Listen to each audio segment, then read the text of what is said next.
second. Hold on.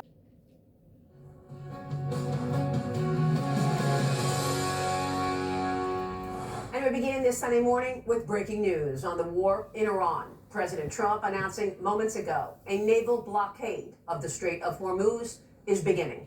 Coming up in moments, President Trump will join me in an exclusive interview to give us the very latest on the war on Iran, as high-level talks between the United States and Iran have concluded with no deal.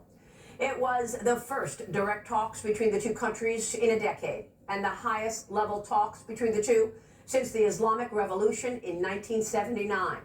The talks beginning on Saturday and lasting 21 hours in Islamabad, Pakistan. Vice President J.D. Vance was in Pakistan leading the U.S. delegation, along with Jared Kushner and Special Envoy Steve Witkoff, as a fragile ceasefire has been underway between the two sides since Tuesday, after President Trump agreed to give Iran 2 more weeks to open up the Strait of Hormuz or face further destruction. Now the president will implement a naval blockade on the strait. Here's Vice President J.D. Vance after the talks in Islamabad this morning. We've been at it now for 21 hours, and we've had a number of substantive discussions with the Iranians. That's the good news. The bad news is that we have not reached an agreement, and I think that's bad news for Iran much more than it's bad news for the United States of America. Joining me now live on the telephone with the very latest is the nation's 45th and 47th President of the United States, President Donald J. Trump. Mr. President, thank you so much for being with me this morning. I know that your time is limited, and we appreciate you making the time to explain all of this to our audience. Thank you, sir. Well, thank you very much. Thank you, Maria. Mr. President, can you explain to us what is going on right now with the blockade in the Strait of Hormuz? Well, we're going to be blockading. It'll take a little while, but it'll be effective pretty soon. And we had meetings yesterday. They, as you said, lasted 21 hours. That was a long meeting. We had some very, very good representatives, as you know, JD and Steve and Jared. So we were well represented, but we didn't get there on the important issue. They want to have nuclear weapons. They're not going to have nuclear weapons. I've been saying that for 30 years. I would never allow that to happen before I was in politics. And that country will not have nuclear weapons. Most countries shouldn't be allowed to have, but that country will not have nuclear weapons. So, Mr. President, was that the red line there? Can you explain to us what went on in these talks? What did the United States ask of Iran, and how did they react? Well, they reacted, you know, it was very interesting. It started off weak. They came in like they had the cards, but they don't have the cards. Their army and their whole military is obliterated. The whole place is obliterated. And, you know, as you know, levels of leaders are gone. They're literally gone. Khomeini's gone. The whole thing is gone. The whole place is gone. They have one thing that they can do. They can say, well, gee, we're going to put a mine someplace just a mine. We'll drop 1 mine, 2 mines, 10 mines. And that will, if you have a ship that costs $1 billion, you say, well, you know, I prefer not getting whacked by a mine, losing my ship or damaging it badly, at least. And so that's a little bit of a thing that they can do. That it's military might and military power don't do it, but, you know, it's extortion. And they're extorting the world. You know, we don't get our oil from there. We have so much oil. We have, and one thing you said, and I don't know if anybody heard it well, but we have boats pouring up to the United States. They'll be filling them up, and they'll be leaving, and they're going to be packed with the best oil you can get, light, sweet crude. They're going to have the best oil that you can get. But so that's interesting, and it's great because we have a lot of oil. We don't get any. I mean, literally last year was 1%. We did that as a favor. We don't need the strait. But other countries do. And I will tell you, while we're on the subject, we're very disappointed with NATO. We're very, very disappointed that they didn't come. Now they want to come and they want to help with the strait, and it won't take long to clean it out. So we're going to clean out the strait, and they'll be able to use the strait in not too long a distance. But we had a very intensive negotiation, and toward the end it got very friendly, and we got just about every point we needed, except for the fact that they refused to give up their nuclear ambition. And that's the only point, frankly, to me, that was the most important point by far. And I want to ask you about that, and I will get to NATO as well. But, Mr. President, you wrote on Truth Social this morning saying that we will begin the process of blockading any and all ships trying to enter or leave the Strait of Hormuz. And at some point, we will reach an all being allowed to go in and all being allowed to go out basis. So tell us what you're trying to accomplish with this blockade, all in, sir. all out. Yeah, it's called all in and all out. There'll be a time when we'll have them all come in and all come out, but it won't be a percentage. It won't be a friend of yours, like a country that's your ally or a country that's your friend. It's all or nothing, and that'll be that won't be in too long a distance. No, we're just bringing the ships up. We got a lot of ships, so we're bringing them up. We think that numerous countries are going to be helping us with this also, but we're putting on a complete blockade. We're not going to let Iran make money on selling oil to people that they like and not people that they don't like or whatever it is. It's going to be all or none, and that's the way it is. And it'll be, you saw what we did with Venezuela. It'll be something very similar to that, but at a higher level. And Mr. President, you say that there may be a mine out there somewhere that nobody knows about but them, and this is world extortion. How will the United States ensure that the mines are removed in the Strait of Hormuz? So we have minesweepers there now. We have highly sophisticated underwater minesweepers, which are the latest and the greatest, but we're also bringing in more traditional minesweepers.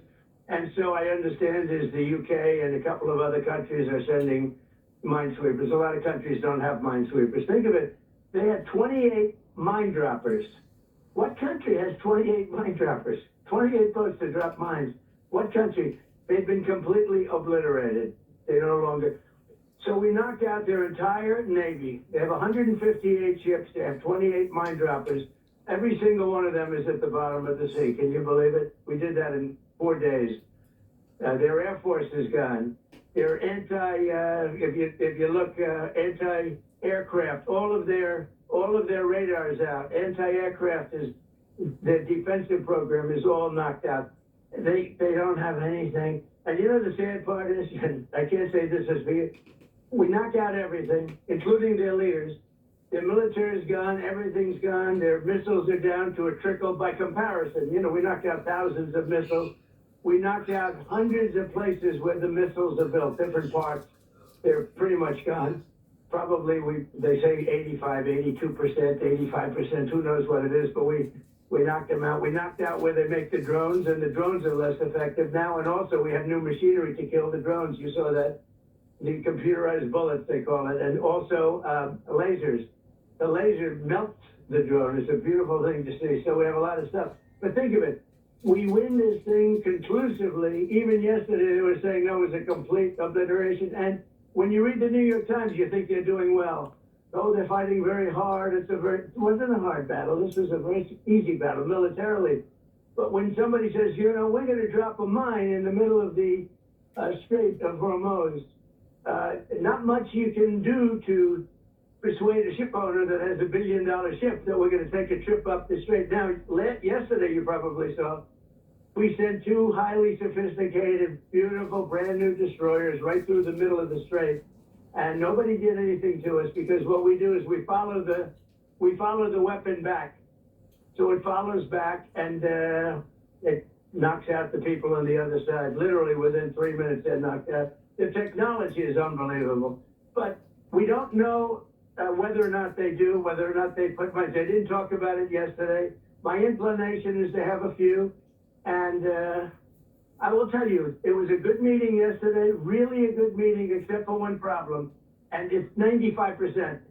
They want to have nuclear weapons. It's not going to happen. And this is a key point, Mr. President. For those people out there who have not been following it as closely, can you explain to those people why it was critical for the United States to go into Iran? Can you articulate what was behind that move that was so important for the U.S. to go into Iran? Yeah, so easy. The easiest question you've asked me so far. They can't have nuclear weapons. They have nuclear. They want to enrich what they have. They want to enrich more.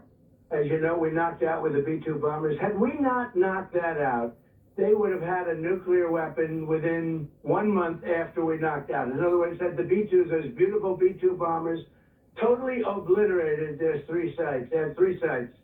And they are now deep in the earth with, tons of rock. Now, that material should be gotten, but we have cameras on it. We have satellites with Space Force. That was one of my beauties, Space Force. So important. But we're watching every single aspect of that area. They can't move without us knowing exactly what's going on. But it's deep down, and it takes a long time to get it out. It's an amazing attack. Had we not done that, they would have had, within 1 month from that date, they would have had a nuclear weapon. Right. If they had a nuclear weapon, they would have used it on Israel and the Middle East. Look, they went after 5 countries that were sort of neutral, I guess. I don't know how friendly they were, but they weren't in the line of attack. They dropped on UAE probably 1,800 missiles. They dropped on Saudi Arabia a lot, and they dropped on Qatar a lot. They dropped on Bahrain.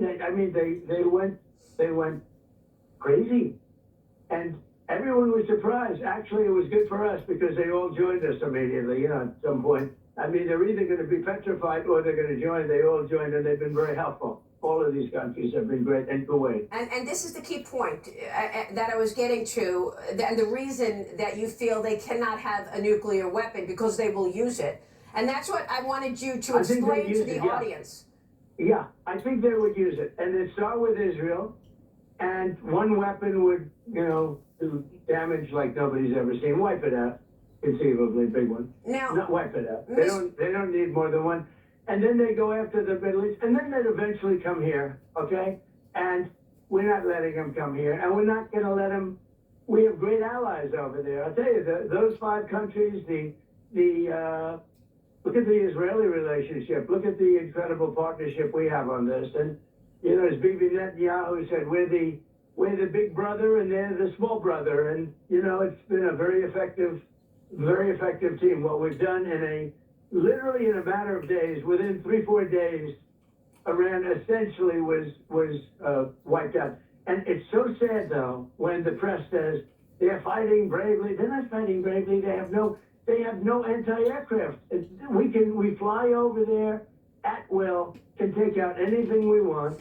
As you know, last week I said we're going to strongly consider knocking out their power plants and the rest of their bridges. We took down their big bridge, but we just did that because we were having good discussions, and they go to the press. They're very good with public relations, much better with public relations than they are at fighting. They go to the press and they say, President Trump said it's okay for us to have a nuclear weapon, when I never even spoke to him. And by the way, that would be the only thing I would never say to them. And they know that. right. And then the New York Times, which is a fake paper, it's just a fake. You just believe the opposite. It's so sad when you look at CNN, the New York Times, ABC fake news, NBC fake news. When you look at their stuff, it's so sad to see it. I mean, they report things that they know are false. It's almost treasonous, actually, if you want to really know the truth. It's almost treasonous. But if you're reading the New York Times exclusively, and their print circulation, by the way, is way down. Yeah. It's way down. I'm proud to report that. But if you're reading the New York Times exclusively, you would say that they are doing great in the war. Mr. President, And they're doing terribly. I want to ask you about The that. only thing they have is the ability to say, well, we may have some mines. And if you have a ship, who wants to take a chance? You're not going to take a chance. Mr. President, I want to ask you about that because you put out a tweet and it really gripped the nation a week ago when we were all waiting and watching for the United States' next move should the Iranians not open the Strait of Hormuz. And you wrote this on Truth Social: a whole civilization will die tonight, never to be brought back again. I don't want that to happen, but it probably will. However, now that we have a complete and total regime change where different, smarter, and less radicalized minds prevail, maybe something wonderful can happen. Mr. President, you were criticized for this tweet because you said a whole civilization will die tonight. What do you want to say about that? And what can you tell us about next steps here? Are you planning further destruction? Yeah, I'm fine with it. That statement brought them to the table, with the exception of the one thing which I believe that they're going to give up on. I believe they're going to give up on that pretty soon, to be honest, because it's not going to work. We actually thought we had them, and then all of a sudden they said, no, we want. So, but I believe, no. And when I say that, but remember, what do they say to us? For years, I've had to listen to them say, death to America, right? They say, death to America, death to Israel, America, the Satan, we will destroy America, death to America. Now, Does anybody ever complain to you when they say that? I think that's a big step worse. Death to America. So they're allowed to say death to America. And what I'm referring to is, when I talk about civilization, it'll be much different because their military will be totally gone. It's pretty much gone now. But their military, look at their leadership. We have had regime change because the people we dealt with yesterday were, frankly, very smart, very sharp, very good, very good. I think they were smarter than the people from before, Khomeini and that group. Because look what it got them. Look what all of their antics were spending they spent all their money on weapons. We've destroyed most of those weapons. But you know, when I say about a civilization, it really has changed. It really has. But think of it. They're allowed to say death to America, death to this, death to... And I make one statement, they say, oh, such a big deal. Let me tell you, that statement got them to the bargaining table, and they haven't left. They haven't left the bargaining table. I predict they come back and they give us everything we want. And I tell my people, I want everything. I don't want 90%. I don't want 95%. I told them, I want everything. Well, and what They have no want... cards. Rand. Yep. They have no cards. Their Navy is gone. Sorry about Their that. Air Force is gone. Totally gone. They have nothing. They have no ships.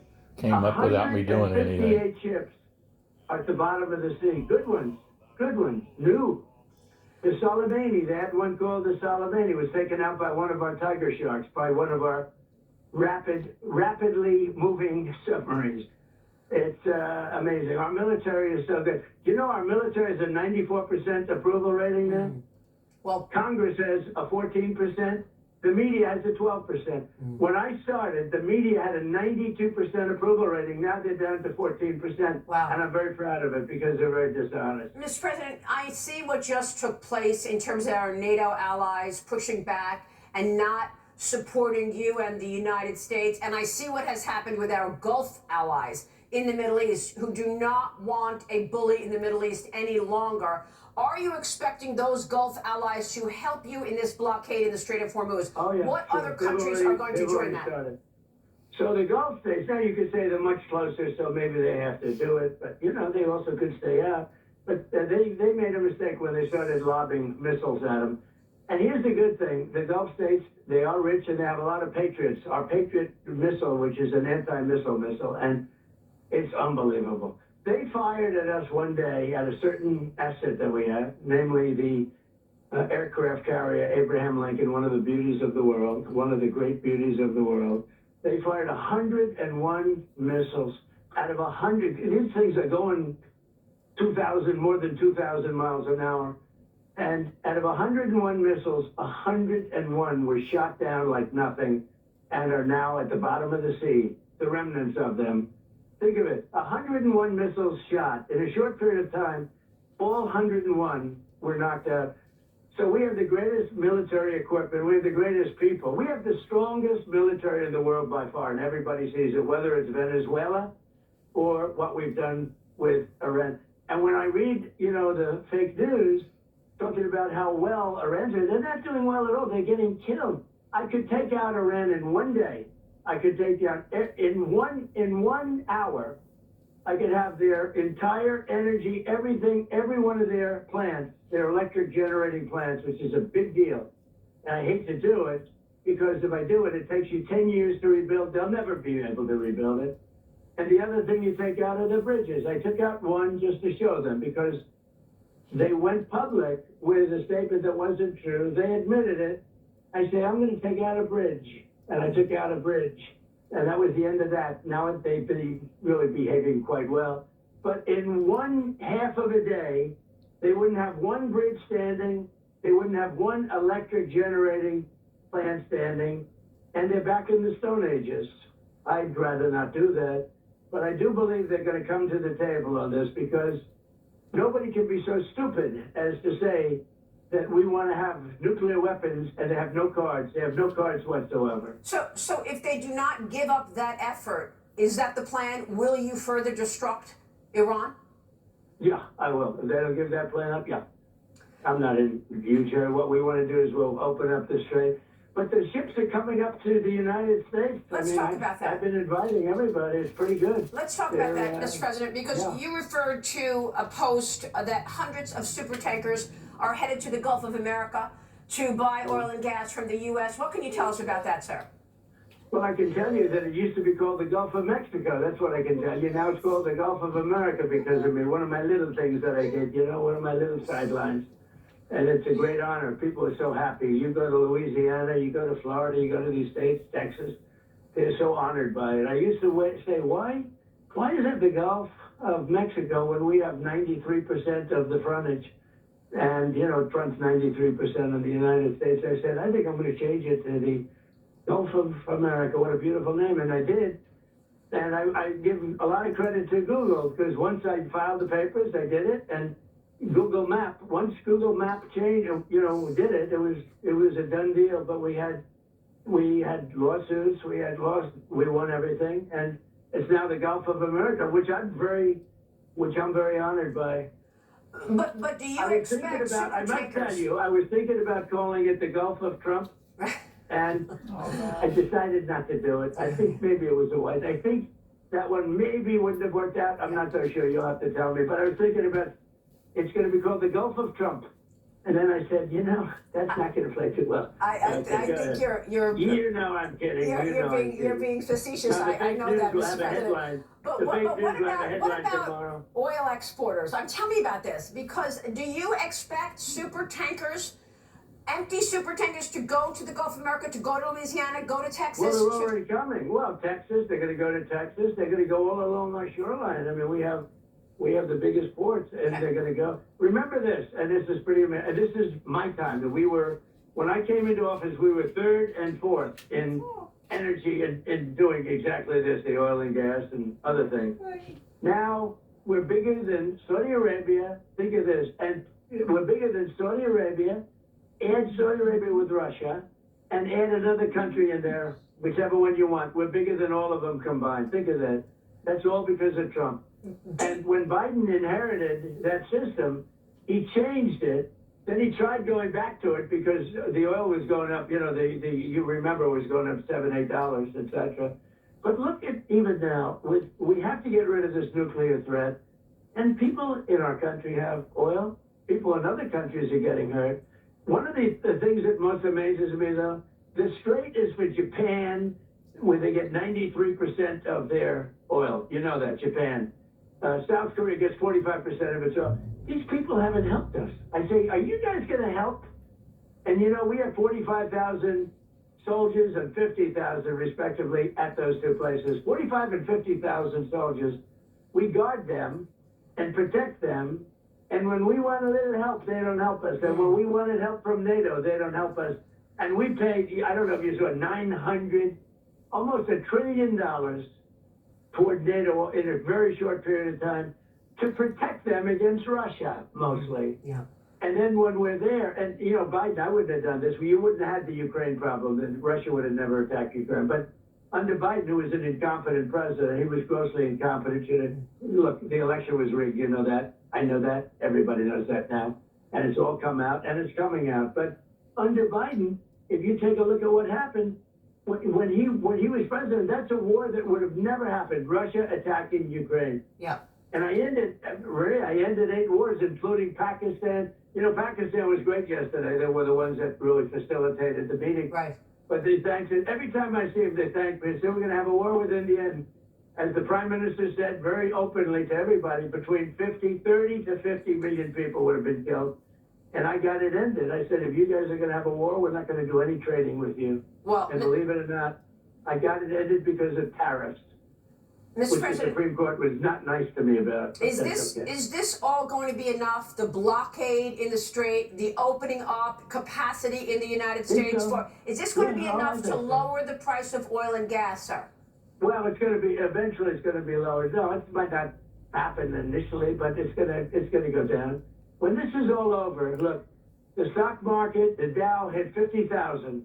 It was supposed to be in 4 or 5 years. They said it won't happen during his term, but it'll be maybe 4 or 5 years. It hit 50,000 in my first year. You know it better than anybody. You cover it better than anybody. The S&P hit 7,000 in my first year. Before my first year, you know that. And I said to myself, "Oh, here we go. I gotta stop this country from having a nuclear weapon. You want to see a stock market go down? Let a couple of nuclear bombs be dropped on us, or frankly, any place else, and you'll see a stock market that goes down." So the stock market has not gone down very much at all. Gone down a little bit, much less than I thought. And frankly, the gas hasn't gone up as much as I thought. But regardless, even if it did, we have to stop this group of people from having, and again, it was worse because Khomeini was a total, radical, I'll be nice, maniac. He was a maniac. And you can't let them have a nuclear weapon. Right. So I just have the greatest economy ever. Everything's going along. And I say, I'm sorry. I tell my economic advisors, I say, I'm sorry, fellas. We're in great shape. We have to go and take a little journey down to Iran, and we have to stop them from having a nuclear weapon. They all said, we agree. So do you believe the price of oil and gas will be lower before the midterm elections? I hope so. I mean, I think so. It could be. It could be or the same, or maybe a little bit higher, but it should be around the same. I think this won't be that much longer. They're wiped out, man. They're wiped out, and you don't get a fair shake. You don't get. We need a free and fair press in this country, and I don't even know why people would do that. Why would they say how wonderful they're doing militarily? They're doing so well. The country is wiped out. We lost one airplane. Now we captured the two pilots. How about we saved those two pilots? Unbelievable. Which no other country has the capability of doing. Usually when that happens, countries wave goodbye. They say lots of luck because you're going deep into enemy. Yeah. We went 7 hours into, it was a 7-hour flight. Yes. To go in and get them. We had one of the roughest areas, one of the most dangerous areas in the world, and we got both of them. It was incredible. Extraordinary. And thank God that for our military, and I know that you rebuilt the military. Now, Mr. President, before you go, it was you who did the maximum campaign against Iran in your first term. Is it going to be back to the maximum campaign? You deemed them the leading sponsor of terrorism. And I have to ask you about all of these efforts and the impact on China. What you've done in Venezuela, Iran, even your comments about Cuba. Where does that put China as you approach this meeting with Xi Jinping next month? Sure. Well, in the maximum campaign, you can't do any more maximum. We've wiped out their whole country, essentially. The only thing left, really, is their water, which would be very devastating to hit. I would hate to do it. But it's their water, their desalinization plants, their electric generating plants, which are very easy to hit. We could hit them, we could have them all down.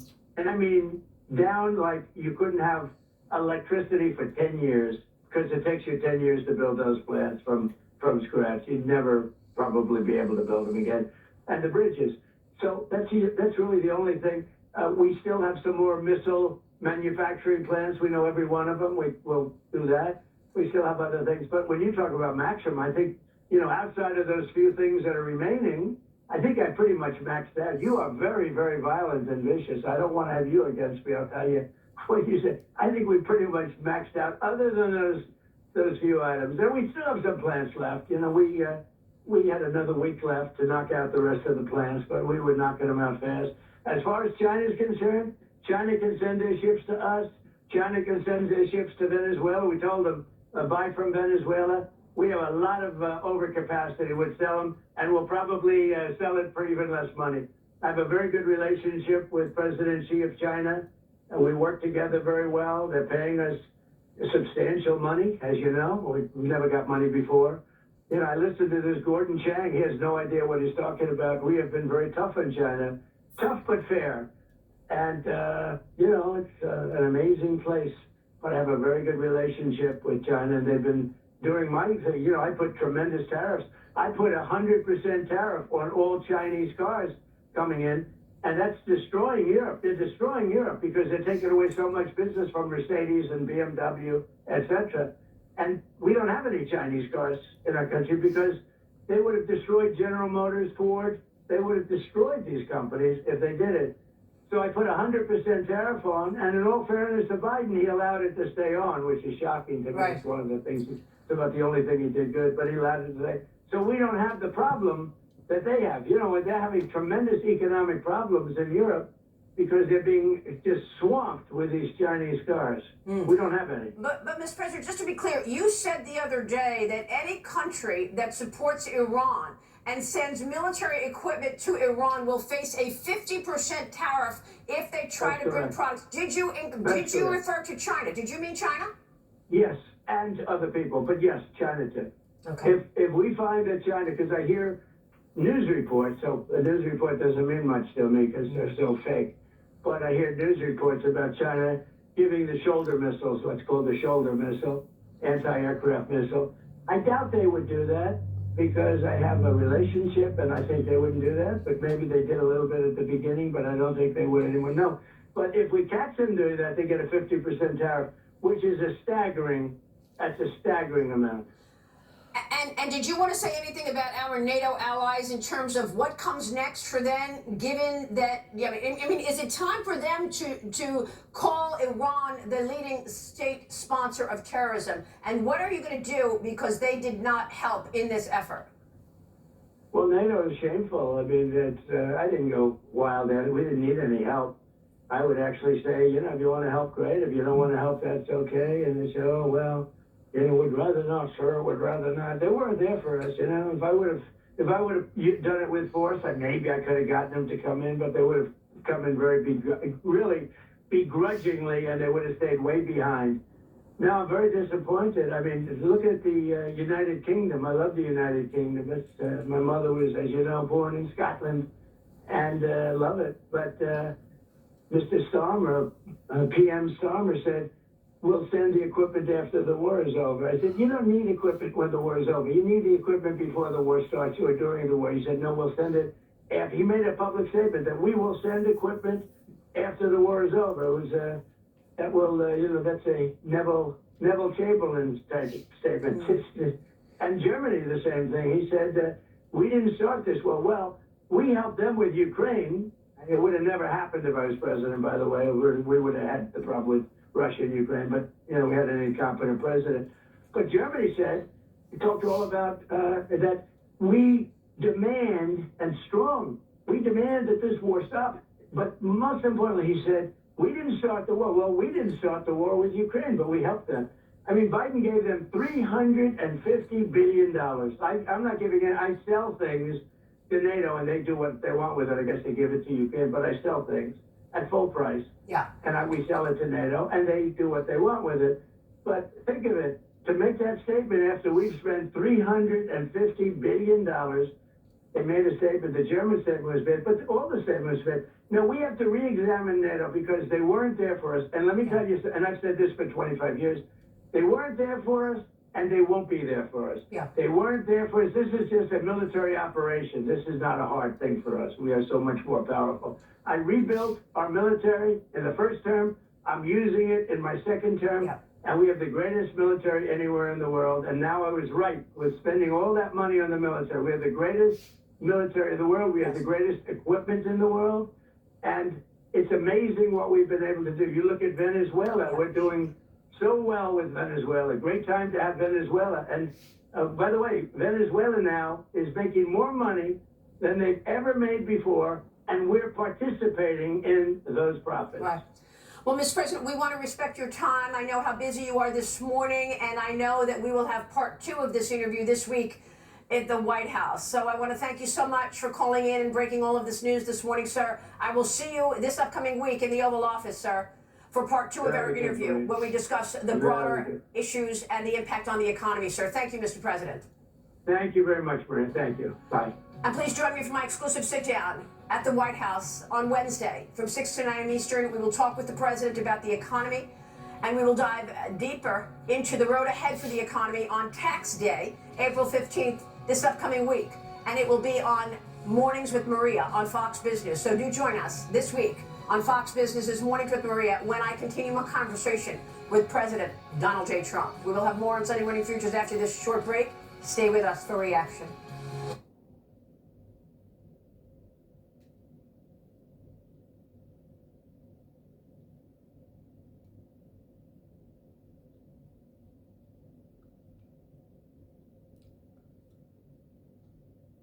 failed with Iran in Pakistan.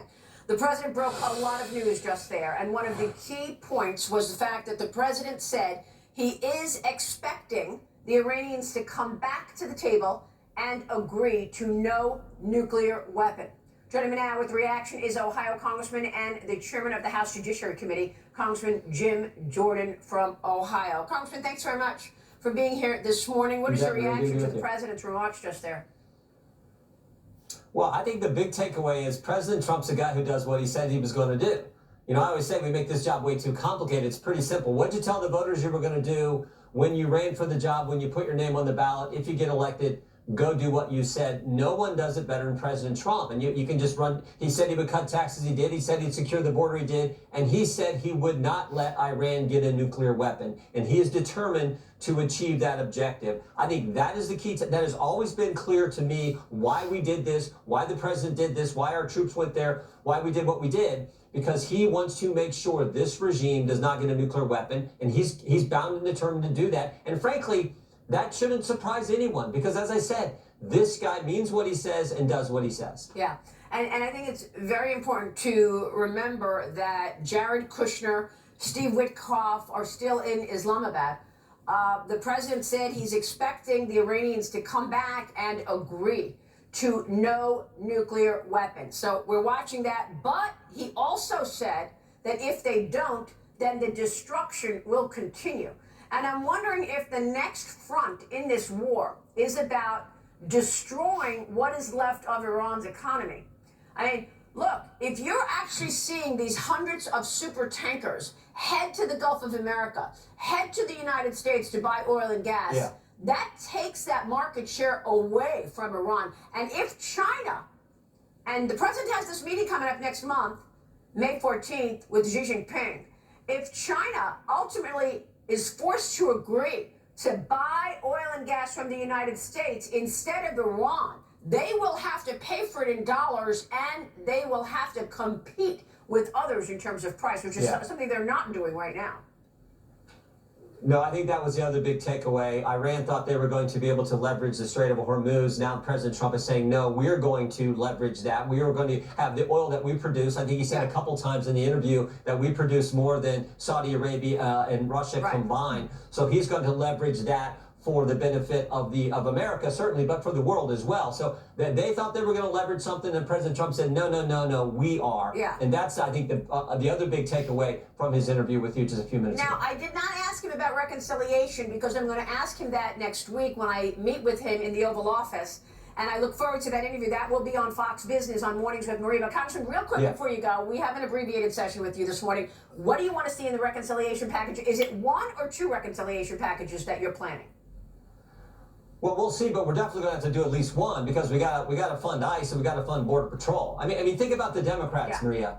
They let in 10 million people, then they create sanctuary jurisdictions so it's tough to remove those individuals, and now they don't want to pay the entity that does the removal. They don't want to pay ICE. I mean, that is how radical the left has become. So, yeah, we definitely got to do reconciliation to fund ICE. We may have to include in there the supplemental to pay our troops, for goodness sake, because Democrats may not want to pay our troops after we've been engaged in this operation in Iran. And then, frankly, I think we also may want to include in that reconciliation package fraud prevention measures to deal with the craziness that took place in Minnesota, what we've seen happening in California. That, to me, I think is what needs to be in that reconciliation package. And I'm being told that Witkoff and Kushner have now left Islamabad. So they are leaving Pakistan. We will leave it there. Congressman, the Save America Act hangs in the balance. We want to know if that can be a budgetary item. We'll talk soon about that. Thank you very much, Jim Jordan, and we'll be back in just a moment. Thank you.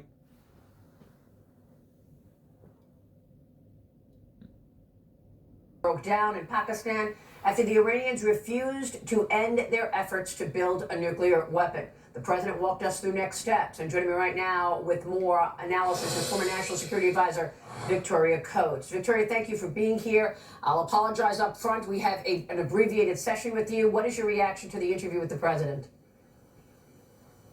Now, this was a heck of an interview, Maria. Tons of news in there for the president. I think the reverse blockade is probably the newsiest piece. And this is classic President Trump. He's completely reversed the paradigm. That's supposed to be Iran's leverage. He's like, not so fast. I'm going to do this to you so you can't get your oil out. It's their last economic lifeline. He's taking that away from them. And so that is, it just, as I said, a classic move. You take their advantage, you turn it into our advantage. How significant is this news that we see hundreds of super tankers headed to the Gulf of America to try to buy oil and gas from the U.S. in Louisiana and Texas? No, it's huge. This, again, is turning this to our advantage. This is going to be enormously profitable for us. And in 2025, under President Trump, we hit a record of oil and gas production. We're well on track to beat that this year and have even more nice, clean American oil and natural gas to sell to our partners and allies to fuel the future. And so the future is not Iran. It's going to be the United States here as one of the world's great energy exporters. And that includes China. China will have to buy from the U.S. Absolutely. And President Trump is going to roll into Beijing next month as really in an incredible position of strength after this 4-month period, the most consequential in modern American history between Venezuela and Iran and this energy production. So this has been just an incredible period. Victoria, thank you very much. We so appreciate your time, Victoria Coates. And now we want to go to the Golden State. California Congressman Eric Swalwell is refusing to drop out of the California gubernatorial race after allegations of sexual assault or misconduct by 4 different women, one of whom is charging rape. The misconduct allegations are coming from women, including one former staffer who is alleging the married congressman raped her. And she was too intoxicated to consent, and she woke up during sex. These allegations of sexual assault are flat false. They're absolutely false. I wouldn't They did believe not anything happen. you had to say, They buddy. have never happened. And I will fight them with everything that I have. The congressman there denying the allegations. Joining me now, the man who is leading the race for governor in California right now in the polls, who this week was endorsed by President Donald Trump. Steve Hilton with me right now. Steve, thanks very much for being great here man again. here. My apologies for a shortened session. What can you tell us about this race and your reaction to what is happening to your competitor, Congressman Eric Swalwell? Well, we're hearing, Maria, that he is going to be dropping out. That's not confirmed yet, but that's what's coming into me from the Democrats, who are sick of this guy because he is embarrassing them. But the real truth is they knew all along. That's what's really sickening, Maria. Swalwell's endorsed by Adam Schiff, by all the big unions, the teacher unions, the SEIU. They all knew about this. This has been an open secret ever since he got into the campaign. They didn't care. Their outrage is totally fake. They backed him anyway. And it doesn't matter who the Democrats send to run against me, frankly, because this state is sick of how they are mismanaging California. We have the highest poverty, unemployment, and cost of living in America after 16 years of one-party rule. And we're going to get change. So whether it's Katie Porter, who looks like she's their backup, or the billionaire climate fanatic, Tom Steyer, could be him, I don't think it matters. I think I will be the next governor of California, especially now having the support of President Trump. Well, President Trump endorsed you this past week. Congratulations on that endorsement. Tell us in a nutshell what your campaign is. What are your plans for California?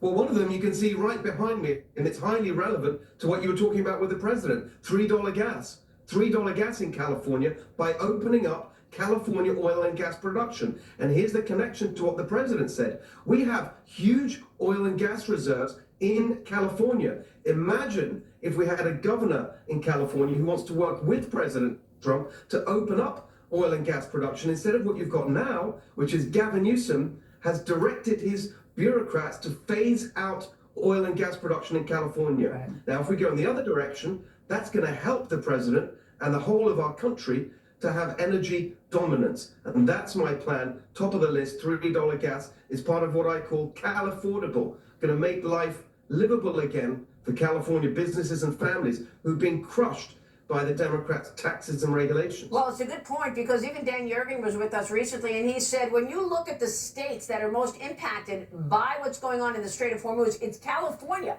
getting impacted much more than anybody else because of bad policy. And I want to get your take on that. How are you going to win, though? I mean, it is largely liberal in California. Can you win this thing? Yes, and there's a very important moment happening this morning, Maria. The California Republican Convention is meeting in San Diego. That's right. And they're about to vote on their endorsement. If we are a united party, we get a big turnout. We'll be watching. Steve Hilton, thank you. Join me tomorrow, this week, for more of President. At least SafeLight can come to you for free.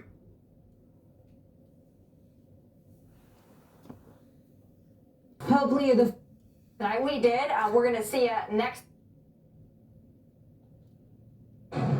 Mark Levin. Hello, America. Travels with Mark Dr. Levin. John This is Life, Stephenson. Liberty, and Levin Sunday. Welcome to the program. We have two great guests, General Jack Keane and Representative Elise Stefanik. But before we get to them, you know, here we are in the middle of a war and it's going spectacularly well. I mean, Iran will not be a nuclear threat, at least in our lifetimes. Now, of course, we have to wrap it up. They've got enriched uranium and other things going on. The president's going to handle that. I'm sure he's going to handle it very, very well, as he has the rest of it. But at first, I want to congratulate him. I want to congratulate his cabinet. I want to congratulate the military. You're doing a fantastic job. I know we're not done, but you're doing a fantastic job. But now I also want to address two other issues, and I'm loath to do it, but I must. We must get out in front of this. You keep hearing the Democrats, the media, and their surrogates go on, trying to lay the foundation for, believe it or not, the 25th Amendment in impeachment, because the president has done such horrible things. You know, like took out Khomeini and the leadership, and took out their nukes, and took out their program, trying to get the enriched uranium, and trying to stop terrorism, you know, things like that. And that has the Democrats very, very angry. Because he and our military have been so successful, well, what can they exploit? What can they use for political partisan purposes? Well, they're working on it. And so I'm working on pushing back because I see what they're up to, and they're up to no good as usual. First, they say the 25th Amendment. The 25th Amendment. We're going to remove the president with the 25th Amendment or impeachment. May I ask you folks a question? These people swear to uphold the Constitution. Do you think they've ever read it? You think they've ever actually read the 25th Amendment? They go on TV and they just keep blabbing away, and the reporters in the host, yeah, the 25th Amendment. I wonder if they know what the 24th Amendment says, but let's stick with the 25th. And so we're going to go through that. We're going to have to go through impeachment. We're going to have to put out our marker because we need to be prepared to deal with these folks. So let's take a look at the 25th Amendment. Section 1. In case of the removal of the president from office or of his death or resignation, the vice president shall become president. That's not relevant. Section 2 of the 25th Amendment. Whenever there's a vacancy in the office of the vice president, the president shall nominate a vice president who shall take office upon confirmation by a majority vote of both houses of Congress. Well, that's not relevant. Section 3. Whenever the president transmits to the president pro tem of the Senate and the Speaker of the House of Representatives his written declaration that he's unable to discharge the powers and duties of his office, and until he transmits to them a written declaration to the contrary, such powers and duties shall be discharged by the Vice President as acting president. That's not happening. That's irrelevant. So we get to Section 4. There's only 4 sections of the 25th Amendment. Let's read it together, shall we? Whenever the vice president and a majority of either the principal officers of the executive departments, we call that the cabinet, or of such other body as Congress may by law provide, it is not, transmit to the president pro tem of the Senate and the Speaker of the House their written declaration that the president is unable to discharge the powers and duties of his office, the vice president shall immediately assume the powers and duties of the office as acting president. So the vice president and majority of the cabinet, they write Congress and say, hey, we don't think he's up to the task. There may be some issues here, not because they disagree with him, you understand, that he's literally incapable of doing the job. Does anybody think that's happening? No, I don't. Okay, what else is in this section? Thereafter. Okay, there is no thereafter, right? So there is no 25th Amendment that applies, but let's play along. Thereafter, when the president transmits to the president pro tem of the Senate and the Speaker of the House his written declaration that no inability exists, so he responds, to the Vice President and majority of the cabinet, technically, he shall resume the powers and duties of his office. Okay, he's back in. Unless the Vice President and majority of either the principal officers of the executive departments, the cabinet, or of such other body as Congress may by law provide, it is not, transmit within 4 days to the President pro tem of the Senate and the Speaker of the House their written and it goes on and on.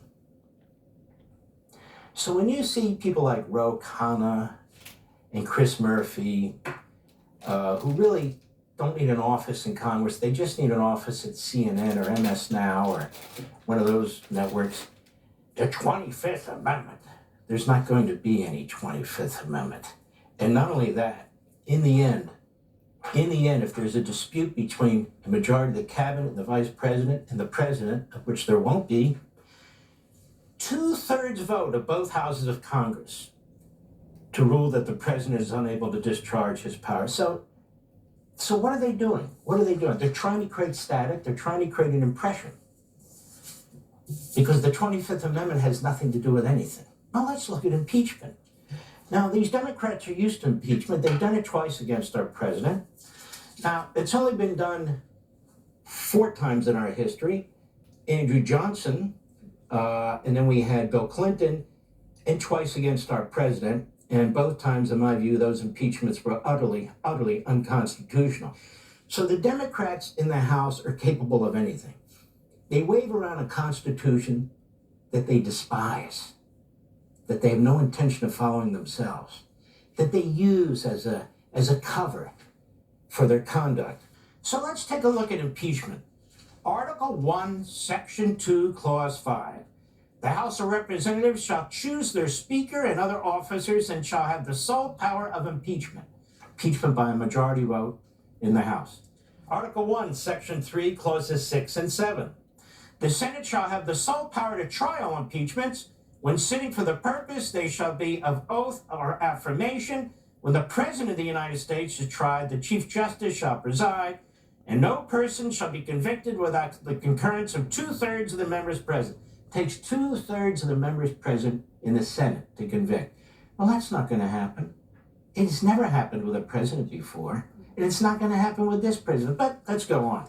Judgment in cases of impeachment shall not extend further than to removal from office and disqualification to hold and enjoy any office of honor, trust, or profit under the United States. But the party convicted shall nevertheless be liable and subject to indictment, trial, judgment, punishment according to the law.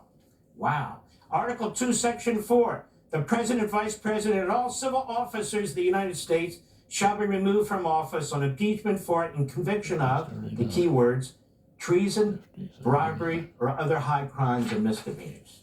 Okay, here we go again. A refresher course. I feel like I'm in law school here. Treason, bribery, or other high crimes and misdemeanors. Where did that language come from? British law. That is, it was in British law since the 1600s. It's been in British law for hundreds and hundreds of years. The debates at the Constitutional Convention make very clear that the language was not intended to confer unlimited authority on Congress to impeach and convict, but in fact, limited power. Hello, limited power. During the debates, George Mason wanted to add the word maladministration to the definition. That's a very broad word. In fact, that's what they said, the delegates at the Constitutional Convention. They said, George, that's a very broad word. He said that treason would not reach many great and dangerous offenses, and so he proposed to extend the power to maladministration. And further, he argued to include attempts to subvert the Constitution. He said that by adding maladministration, the power of impeachment would therefore be expanded. So Mr. Constitution, as it would turn out later, stands up. James Madison, he argues against expanding the reach of impeachment. He insisted, quote, high crimes and misdemeanors was sufficient. And clearly the intention then was to limit the application of impeachment, not to have it as some broad authority where Congress, the House, can impeach willy-nilly. We've heard people say, and they claim to be lawyers, by the way, we've heard them say that impeachment is whatever the House says it means. No, it isn't. It's whatever the Constitution says it means. The purpose of the clause was not to short-circuit the electoral process with premature efforts to oust a president, nor was the purpose to provide for impeachment where there are policy differences. The design was to confer limited power on Congress. James Wilson, another great delegate, and he was an important delegate at the Pennsylvania Ratification Convention as well, he explained impeachments, quote, will seldom happen, unquote. In fact, as Professor Raoul Berger wrote in 1973, one of the seminal books on impeachment called Impeachment, the English sentiment in originally developing the impeachment language was, as stated in Parliament in 1691, quote, to be like Goliath's sword, kept in the temple and not used but for great occasions, unquote. So the focus is not to be on political disputes or animus or policy differences, but on the limits of high crimes and misdemeanors. The limits is to be used judiciously, prudently. Furthermore, whereas Parliament had a process for votes of no confidence, and still does, which have the potential of bringing down the government and requiring new elections, that was specifically rejected by the framers of the Constitution. In the case of the president, vice president, and elected officials, you have to wait for the election cycle. So what is so troubling to me is that short of committing an actual crime, federal judges are not subjected to impeachment and removal. They don't seem to be, unless in fact they commit like a felony. Then they get impeached and removed. But we're told to do so on a basis of maybe you disagree with their opinions, or their opinions are so outrageous, would be to do what? To damage the judiciary. Yet judges are appointed for life, and the only way to address their removal and replacement is through impeachment. But for the presidents, especially Donald Trump, at least since his presidencies, there literally are no standards but that which the Democrat Party demands. Now that is outrageous. Outrageous. And they throw around the Constitution's language to try and give it some kind of patina of legitimacy, but what they're doing is utterly abusive and in fact unconstitutional. Let's take another step, shall we? The reason the Democrats keep saying the president is violating the War Powers Act, or the president launched an illegal war because there's no declaration of war by Congress, or that the president has committed war crimes, is that they want to create in your mind, the mind of Mr. and Mrs. America, through repetition and slogans, the grounds for possible impeachment should they take the House of Representatives. In fact, some of their backbenchers, some of their frontbenchers, tell you that if we get control in November, we're going to impeach the president. Well, what are you going to do? Well, we'll figure it out later. War crimes or whatever. We're going to impeach him. What they're announcing in advance is we're going to violate the Constitution, and we're going to disenfranchise all the American people who voted for President Trump after the fact. That is what they're telling you. It is a party of tyranny and totalitarianism. And why? Because Donald Trump loves his country? Why? Because he secured the border? Why? Because he wants laws enforced? Why? Because he wants us to have monies to pay down the debt through tariffs? Why? Because he went to war. He just smited the Islamo-Nazi regime in Iran, and we're doing cleanup measures to ensure that they can't come at us again.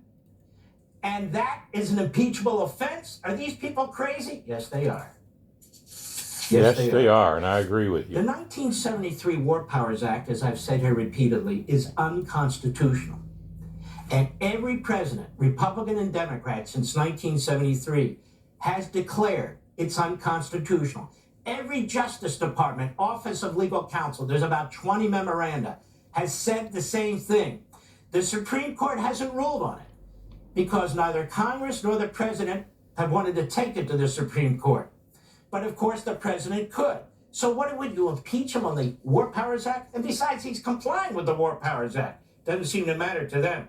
Well, what else Congress has power to declare war. Wow. Congress has power to declare war, then we would have impeached like 30 presidents. Congress doesn't have the power to make war, as we've said here over and over and over again. If Congress wants to declare war, go for it, declare war. But it's not a prerequisite to taking military action. It simply is not. Now, they can use the power of the purse. That's been used in the past to withhold funding, but they don't have the votes. So we'll make it an impeachable offense should we take over the House of Representatives. This is disgusting. It really is. In the middle of a war, they talk like this. They give aid and comfort to the enemy. The enemy digs in more and more. Why? They listen to the Democrats. They listen to the media. They listen to the woke, right, neo-fascist isolationists. And they actually use what they say in state-run media.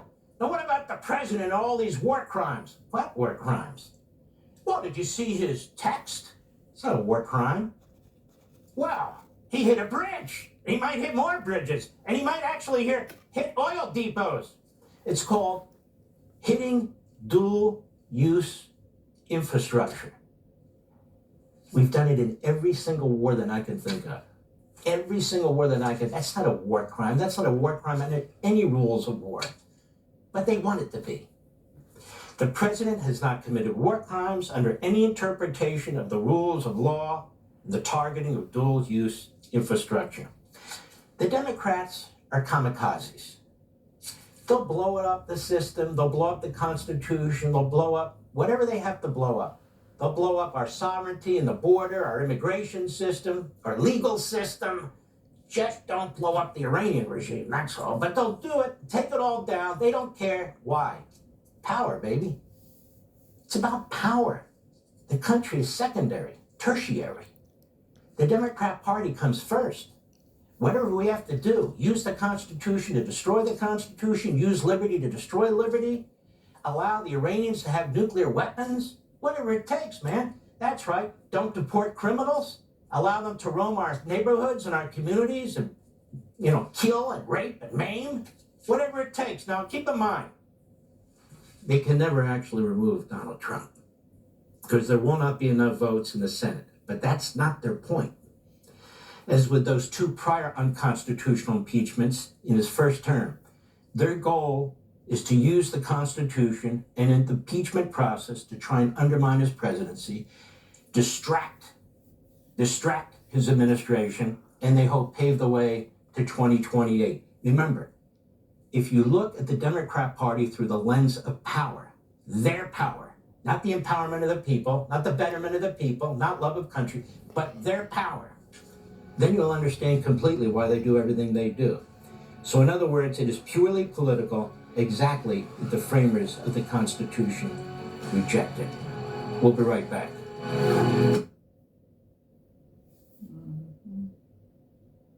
Okay. Good deal.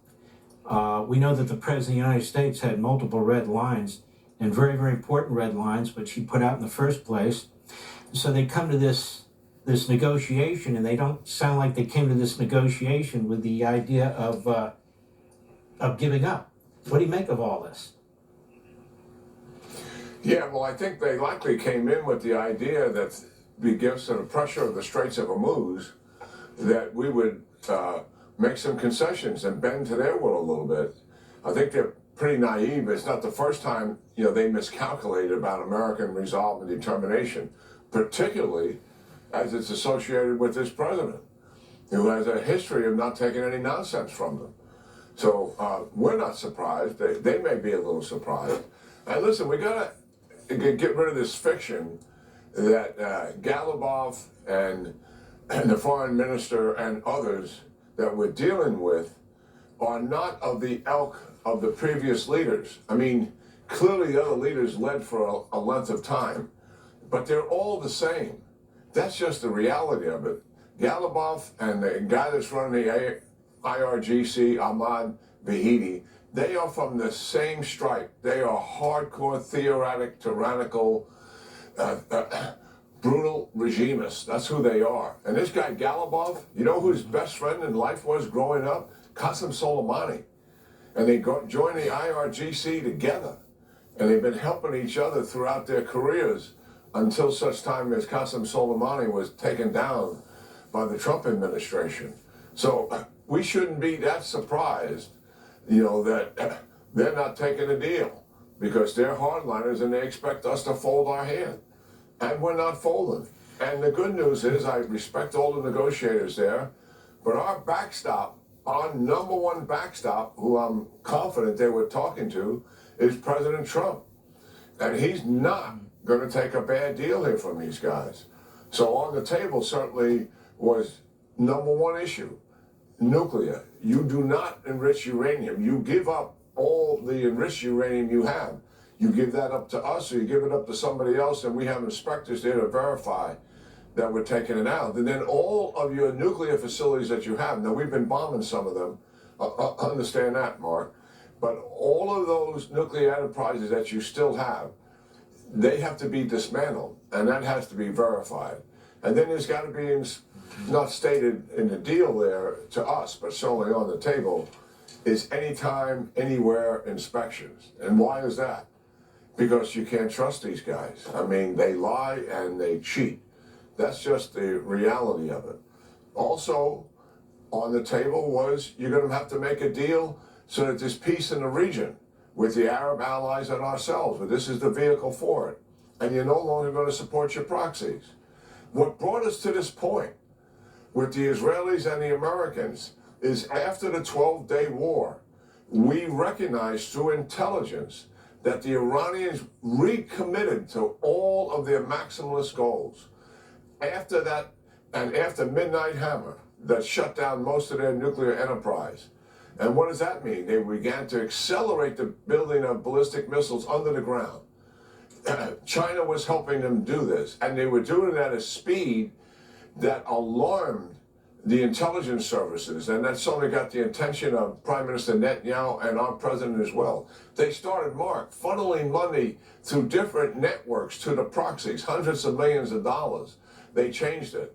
What central banks they were using. They were passing it through Istanbul as the last place to pass it through. So their support for the proxies and their determination to use the proxies to help destroy the state of Israel hadn't changed one bit. And they made a decision to recover their nuclear program, but they had not made a decision to execute it yet, because they knew full well we were watching all of it. But the commitment to recover it was made. And you put all that together, plus the increase in drone development, and we knew full well it was just a matter of time that the regime would have a nuclear weapon capability, and also using all of their conventional means, as they have done before, to destabilize the region. So that clear-eyed thinking on the part of the Prime Minister and our President said, enough is enough. We have got to go after this and stop it once and for all. And that is kind of where we are right here. We'll be right back.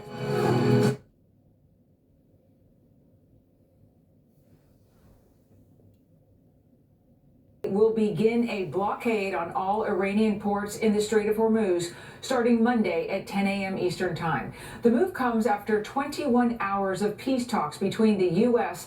and Iran ended without an agreement. The U.S. demanded the Strait of Hormuz be opened. Many ships carrying much of the world's oil are bottlenecked there. President Trump says Tehran's nuclear ambitions were the main reason the talks failed. Iran reportedly did not agree to terms ending uranium enrichment and dismantling nuclear facilities. The discussions were led by Vice President J.D. Vance. The face-to-face talks were the highest-level discussions between the U.S. and Iran since the 1979 Islamic Revolution. Both sides didn't indicate what will happen after a ceasefire ends in 10 days. I'm Alicia Cunha. Now back to the show.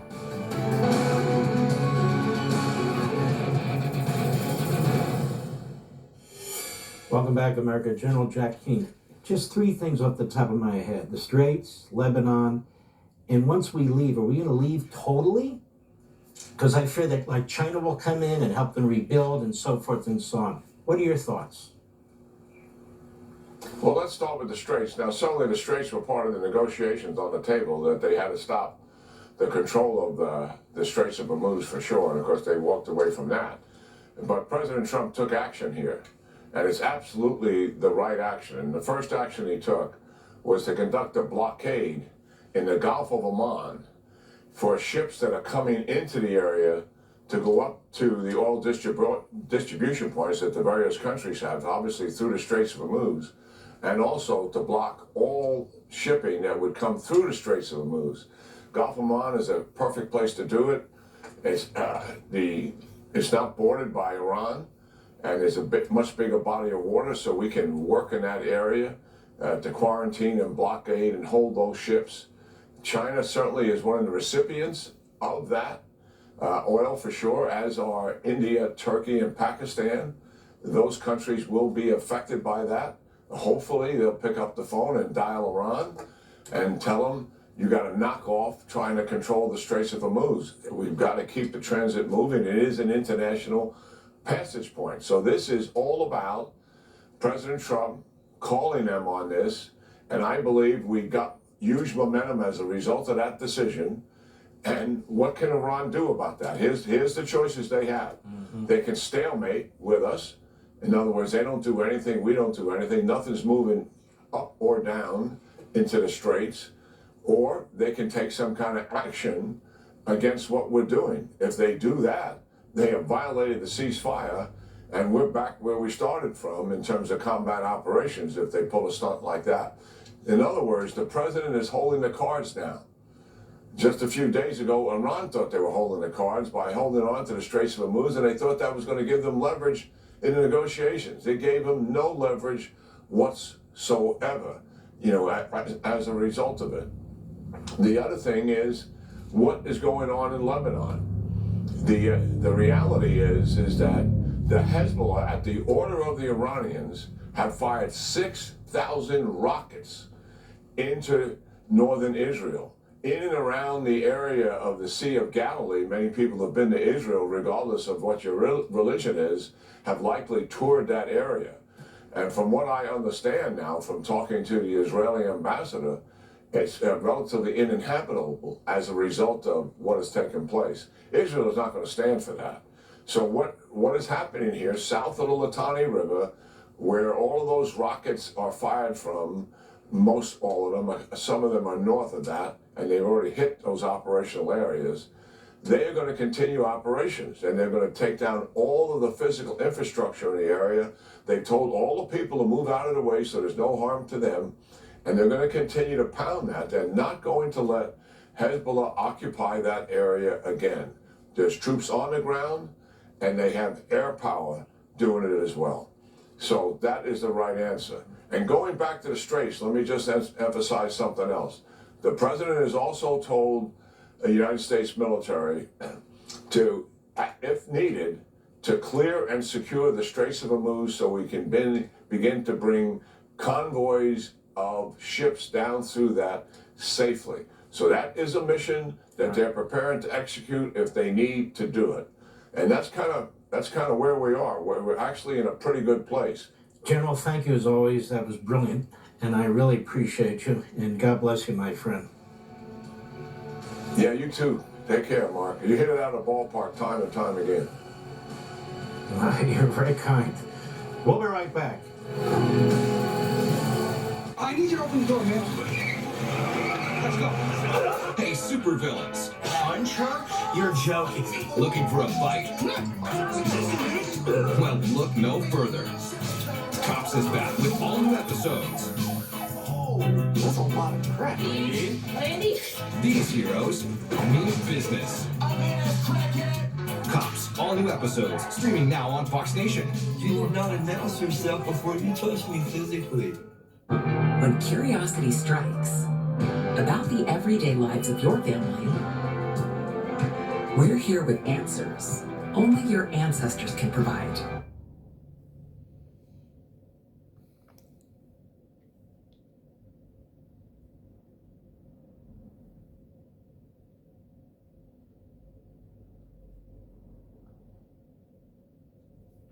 Ivy's The Inside Account of the Academic and Moral Rot at America's Elite Universities. Elise Stefanik, this is so important.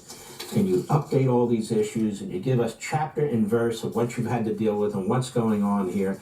And folks, This is the first interview. It comes out on Tuesday. You can get it at Amazon.com right now. I strongly encourage you to grab this book. Elise Stefanik, what was the moment, or was there a moment when you said, I have to tackle this? Our colleges are going to hell. There's anti-Semitism throughout. Confronting these presidents of these universities. How did that happen? Well, as we saw, Mark, after October 7th, we saw a failure of moral and academic leadership. We saw pro-Hamas encampments occur at our most elite institutions. And I myself am a graduate. I graduated from Harvard, was the first member of my immediate family to have that opportunity. It was unrecognizable to me to see what was happening, what American Jewish students were facing on these campuses. So many of the viewers will remember the hearing heard around the world with the presidents of Harvard, Penn, and MIT. And I thought, how can I ask them the most direct question possible? And I was expecting them to answer yes. And that question was, does calling for the genocide of Jews violate your university's code of conduct? And one after the other said, it depends on the context. That became the most viewed testimony in the history of Congress, and it set off a long overdue earthquake in higher education. So I talk about in this book, Poisoned Ivies, I do a deep dive on how we got here and also how we need to fix it moving forward. Well, I'll tell you what, it was explosive. I remember that moment. When you heard what they were saying to you, and it's all in the book, when you heard what they were saying to you, you said, wait a minute, did I hear right? Did I just hear what they said? I can't believe what these people just said. What went through your mind? I was absolutely shocked. And again, I worded the question in a way morally direct. It was not a political question. And you ask an everyday American, constituents in my district, they know how to answer that question without hesitation. And it encapsulated for me this downward slide that has occurred at our most elite higher education institutions, the Harvards, the Penns, the MITs. I go through each one, and there are blockbuster moments in the book in terms of the congressional investigation that we launched as a result of the hearing. Multiple college presidents were forced to resign.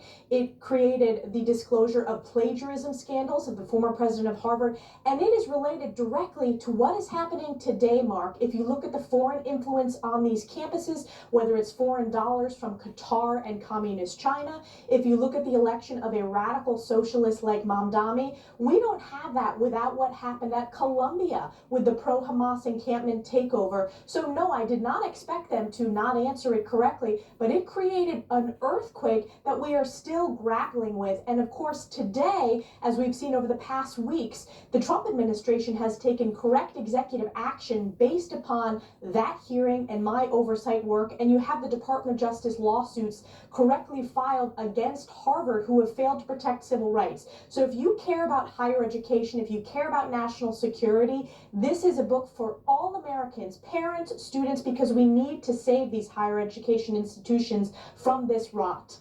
You know, I wish I had this book when we sent our kids to college. I recommend everybody read this book before you decide on what colleges to send your kids to or what colleges they ask you to go to, because this is really unbelievable. You have a lot of behind-the-scenes material here. You say in the very first chapter, America's higher education system is in the midst of a historical reckoning. The compact that existed for generations between our republic, the American people, and our institutions of higher learning has irrevocably broken down. Universities once dedicated to the pursuit of truth and academic excellence have become centers of radical political indoctrination, all while being generously subsidized by hardworking American taxpayers. When we come back, Elise Stefanik, I want to pursue that with you, because the amount of money that has gone into these institutions, hundreds and hundreds of billions of dollars, and not just state and federal taxpayers, but foreign money that's been poured into these institutions, as you touched on, really does underscore the point. Poisoned ivies. We'll be right back. There's the measurement fee, delivery fee, restocking fee. And installation. That's not my department. With Empire's Home Floor Advantage, we have clear, all-inclusive pricing. 800-588-2300 Empire. Today, my dad has never been in better shape. He had a stroke and passed away. He had a life insurance policy. Ethos.com. In 10 minutes, you can be covered with life insurance. Check your price today at ethos.com. Growing up in a small town taught me it's not about how many products you have, but whether they truly work. That's why we created Kitsch, to offer hair care solutions that work as hard as you do. Our first product was a simple hair tie, and now we have products like our rice water protein shampoo and conditioner bars. They're packed with amino acids, vitamins, proteins to encourage growth and add shine. At Kitsch, we're here to be your best friend in beauty, so you can be the hero of your day. Find out more at mykitsch.com. Meet Omnilux Contour, an LED light therapy mask clinically proven to reduce fine lines and wrinkles. Find out how you can improve your skin at OmniluxLED.com. A better heart health supplement. That's what we all want. That's why for 8 The elitists that want to make all the decisions about our country, and they're making decisions to destroy our country and undermine our country, which is why the communist Chinese, Qatar, and the left are so focused on these universities, Elise Stefanik. So this right now, you would argue, I think, is the crucial issue for the survivability of this republic. I think it's one of many issues, but when we talk about educating our next generation of leaders, we need to make sure that they are not getting indoctrinated with this anti-Americanism. So as we saw after October 7th, the same pro-Hamas encampments that were chanting death to Israel were chanting death to America, and they were fueled by foreign dollars and frankly pro-Hamas, pro-terrorist professors, as we saw at Columbia. And the book goes into so many of these institutions, Mark, are funded with over $1 billion of U.S. taxpayer funds. That's why I've been a strong advocate that we have to use the taxpayer dollars to ensure these schools are protecting civil rights and prioritizing Americans, not brainwashing. So the executive orders that President Trump issued on the first day of his administration, those were incredibly important. We worked with the administration and campaign to help to draft those to hold these schools accountable. The book, importantly, Mark, not only talks about the bad actors, the Harvards, the Penns, it also highlights schools that are getting it right, like Vanderbilt, like Dartmouth, like the University of Florida. And we're seeing people are voting with their feet and their dollars. Parents are scrutinizing their schools, and you're seeing matriculation climb at the schools that are showing moral and academic leadership and decline at these Ivies. And it's very sad because many of these institutions were founded even before the founding of our country, so more than 250 years ago, and they helped fuel the American Revolution in terms of our American principles, and they fundamentally lost their way. The book is Poisoned Ivies by Elise Stefanik. You know who she is, but you don't know everything about what's been taking place because the book is literally chapter and verse on what's going on. And it's an easy book to read, but it is loaded with information you're going to want to have. So how did we get this way? It's been going on for a period of time, I suppose.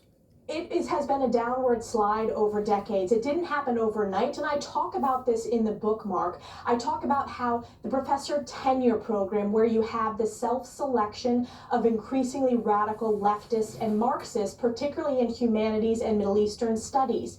I talk about the fact that there has been no oversight conducted of taxpayer funds.